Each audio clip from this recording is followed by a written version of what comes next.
शंकरपाळी बनवायची म्हणलं ना की मैदा हा आलाच। पण आज आपण जरा सुद्धा मैदा न वापरता उकळत्या तुपाचं मोहन न घालता भरपूर पदर सुटलेल्या या गव्हाच्या पिठाच्या शंकरपाळ्या तयार केल्या आहेत। आपल्याला असं वाटतं की गव्हाच्या पिठाच्या शंकरपाळ्या केल्या तर त्या खुसखुशीत होतील का, त्यांना हे असे भरपूर पदर सुटतील का?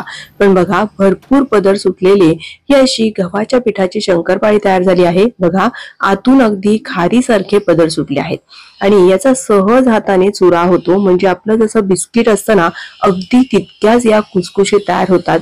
जरा सुद्धा तेलकट न होणाऱ्या गव्हाच्या पिठाच्या शंकरपाळ्या बनवण्याची साधी, सोपी आणि अचूक पद्धत पाहणार आहोत। नमस्कार, मी प्रिया, तुमच्या सगळ्यांचं खूप खूप मनापासून स्वागत। सर्वप्रथम इथे मी कप मेजरमेंटचं जे अर्धा कप असतं ना, त्या कपाने म्हणजे 125 ml चा जो कप आहे त्या कपाने हे असं साधारण पातळसर साजूक तूप घेतलेलं आहे। तुपाऐवजी जर तुम्ही वनस्पती तूप घेतलं तरीही चालेल, फक्त तुपाची कन्सिस्टन्सी तुम्हाला अशी पातळच करून घ्यायची आहे। कारण जर तुपाचं प्रमाण कमी किंवा अधिक झालं तर शंकरपाळी हमखास बिघडू शकते।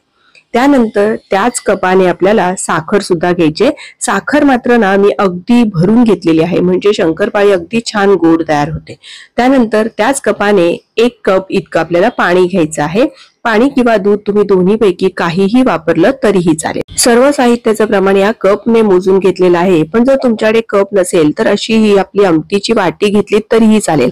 आणि जर आणखीन महत्वाचं म्हणजे जर तुम्हाला इतक्या मोठ्या प्रमाणात म्हणजे अर्धा किलोची पण बनवायची नसेल तर एखादी घरातली कुठलीही छोटी वाटी घेतली प्रमाणासाठी तरीही चालेल। कारण आज आपण सगळं प्रमाण एकाच वाटीने मोजून घेणार आहेत, म्हणजे वाटी छोटी घ्या मोठी घ्या कुठल्याही प्रमाणात घेतली तरीही चालेल। आता आपल्याला यामधली साखर विरघळण्यासाठी थोडंसं आपण हे गॅसवर असं गरम करून घेणार आहोत की जेणेकरून साखर फक्त विरघळली पाहिजे। साखर विरघळली की लगेच गॅस बंद करायचा, कारण मी आता हे उकळवणार नाहीये, फक्त साखर विरघळेपर्यंत हे गरम करून घेतलं आणि मग हे पूर्ण रूम टेम्परेचरला येईपर्यंत आपण हे असंच बाजूला ठेवणार आहोत। तोवर आपण या प्रमाणासाठी गव्हाचं पीठ किती घ्यायचं ते पाहतोय। बरोबर अर्धा किलो हे मी गव्हाचं पीठ घेतलेलं आहे। गव्हाच्या पिठाऐवजी जर तुम्हाला मैदा वापरायचा असेल तरीही चालेल, पण गव्हाचं पीठ ना आरोग्यासाठी उत्तम। या जर ज्या वाटीने आपण घेतलं होतं ना सगळं साहित्य मोजून, तर त्याच वाटीने 6 वाट्या इतकं आपल्याला गव्हाचं पीठ घ्यायचं आहे। आता हे बरोबर वजनी प्रमाणात अर्धा किलो आहे। मी वजनी आणि वाटी दोन्हीही प्रमाण डिस्क्रिप्शन मध्ये दिलेले आहे। आता हे पीठ आपण ना परातीमध्ये काढून घेऊ। यामध्ये थोडंसं चवीपुरतं मीठ घालायचं आणि साधारण 1 चमचा इतकी वेलची आणि जायफळाची पावडर घालायची। हे सगळं एकदा चांगलं व्यवस्थित मिसळून घ्यायचं आणि मग त्यानंतर जे आपण तयार करून ठेवलेलं मिश्रण ते रूम टेम्परेचरला आलं की मग यामध्ये थोडं थोडं करून असं मिसळून घ्यायचं आहे। गव्हाचं पीठ आहे त्यामुळे ही शंकरपाळी ना आपल्याला अगदी छान आहे, म्हणजे ज्यांना मैदा चालत नाही, वयोवृद्ध जर कोणी असेल तर त्यांच्यासाठी सुद्धा आरोग्याच्या दृष्टीने चांगली आहे। साखरेचं प्रमाण मात्र ना तुम्ही थोडं फार कमी अधिक केलं तरीही चालेल।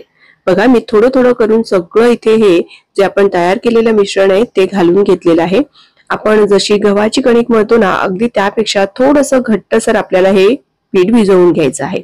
अगदीच गरज वाटली तर तुम्ही यामध्ये 1-2 चमचे पाणी मिसळू शकता आणि जर तुम्हाला सैल वाटलं तर 1-2 चमचे पीठ सुद्धा मिसळू शकता। कारण कोणत्या गव्हाच्या पिठाला थोडं कमी पाणी लागतं, कुठल्या गव्हाच्या पिठाला जास्त लागतं, त्यामुळे थोडंफार असं ऍडजस्ट करायचं आणि मग हे असं पीठ मळून घ्यायचं। फार घट्ट नाही किंवा फार सैल नाही असं मळलं आणि मग हे झाकून एक 10 ते 15 मिनिटं असंच बाजूला ठेवलं। फार वेळ हे पीठ ठेवायचं नाही, कारण मग ते खूप घट्ट होत जातं, कारण यामध्ये आपण तूप घातलं आहे। आता यातलीच एक लाटी घ्यायची, हातावर अशी सारखी करायची आणि उरलेलं पीठ जे आहे ते झाकून ठेवायचं, म्हणजे कोरडं होणार नाही।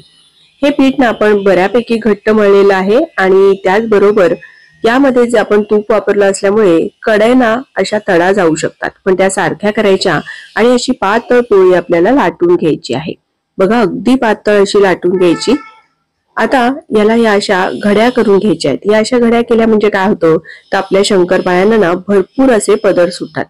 यामध्ये आपण अजिबात साठा वगैरे काही लावण्याची गरज नाही। साध्या सोप्या या अशा मी दाखवल्या तशा घड्या करून घ्यायच्या आणि मग पुन्हा आता आपल्याला हे चांगलं असं लाटून घ्यायचं आहे। चौकोनी लाटा किंवा तुम्हाला जसं जमेल तसं गोल लाटलं तरीही चालेल। हे असं मी मोठं करून घेतलेलं आहे। आपल्याला वाटतं गव्हाच्या पिठाच्या शंकरपाळ्यांना पदर सुटणार नाहीत किंवा त्या खुसखुशीत होणार नाही, पण अतिशय खुसखुशीत तयार होतात। मी अशी साधारण अर्धा सेंटीमीटर जाडीची ही अशी पोळी लाटून घेतली आणि ह्या ज्या वेड्या वाकड्या कड्या होत्या त्या सगळ्या अशा कापून काढल्या। त्यानंतर 1-1 सेंटीमीटरच्या या अशा शंकरपाळ्या तयार करून घेतलेल्या आहेत।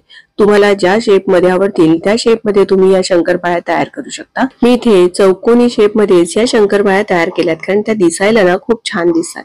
बघा साधारण अर्धा सेंटीमीटर जाडीच्या या शंकरपाळ्या तयार करून घेतल्या। मी एकीकडे तेलही तापायला ठेवलेलं आहे। मी थोड्या थोड्या करून तळून घेणार आहे। तुम्ही एकाच वेळी जरी सगळ्या अशा बनवून ठेवल्या आणि मग एकदाच तळल्या तरीही चालेल। आता तेल बघा अगदी मध्यम असं गरम असायला हवं। मी छोटा पिठाचा गोळा हा टाकला तर तो हलकेच तरंगून वर आला, म्हणजे आपलं तेल अगदी मध्यम गरम आहे। मध्यम तेल गरम झालं की मग गॅस अगदी लहान करायचा आणि मग यामध्ये शंकरपाळ्या सोडून घ्यायच्या आहेत।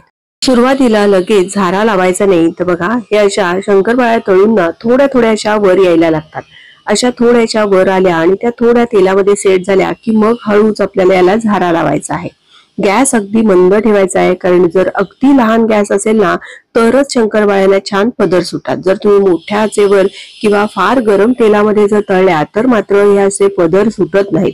त्यामुळे हे जर तुम्हाला भरपूर पदर सुटावे वाटत असेल तर अगदी लहान आचेवरती छान अशा गुलाबीसर रंगावर आपल्याला या शंकरपाळ्या तळून घ्यायच्या आहेत। अधेमध्ये अगदी हलक्या हाताने ना हे असं हलवून घ्यायचं आहे, म्हणजे ना शंकरपाळ्यांचा चुरा होत नाही। आपण घेतलेलं प्रमाण इतकं अचूक आहे ना की शंकरपाळ्या तेलामध्ये अजिबात विरघळत नाही। बघा असा रंग बदलला की छान तांबूस रंगावर तळल्या की मग हे आपल्याला काढून घ्यायच्या। यापेक्षा जास्त गडद रंग करायचा नाही, कारण याची कुकिंग प्रोसिजर चालू असते आणि मग त्याचा आणखी रंग थोडासा गडद होत जातो। सगळ्या शंकरपाळ्या या पद्धतीने मी काढून घेतल्या। बघा काय सुंदर अशा याला पदर सुटलेले आहेत। अगदी वाटत सुद्धा नाहीयेत की आपल्या गव्हाच्या पिठाच्या शंकरपाळ्या बनवून तयार झालेल्या आहेत। थंड झाल्यानंतर ना या अगदी छान खुसखुशीत लागतात, गरम असताना थोड्याशा नरम लागू शकतात। आता बघा याला भरपूर पदर सुटले आहेत, अगदी असं वाटत नाहीये की गव्हाच्या आहेत। मैद्याची जशी शंकरपाळी बनवतो ना अगदी तशीच बिस्किटाप्रमाणे ही अगदी खुसखुशीत तयार झाली आहे।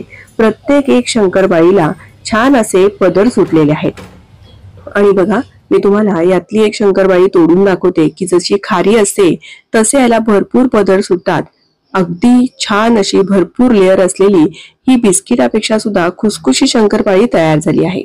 सहज याचा हाताने चुरा होतो आणि आपण तुपाचं प्रमाण अचूक घेतलं असल्यामुळे या शंकरपाळ्या अजिबात तेलकट सुद्धा होत नाहीत। तुम्हाला ही आजची रेसिपी कशी वाटली हे मला कमेंट करून जरूर कळवा। व्हिडिओ थोडा जरी आवडला असेल तर प्लीज एक लाईक करा, तुमच्या मैत्रिणींना आणि नातेवाईकांना जरूर शेअर करा। अशा छान छान प्रमाणबद्ध रेसिपीज पाहण्यासाठी प्रियाज किचनला सबस्क्राईब करा। पुन्हा लवकरच भेटूयात। धन्यवाद।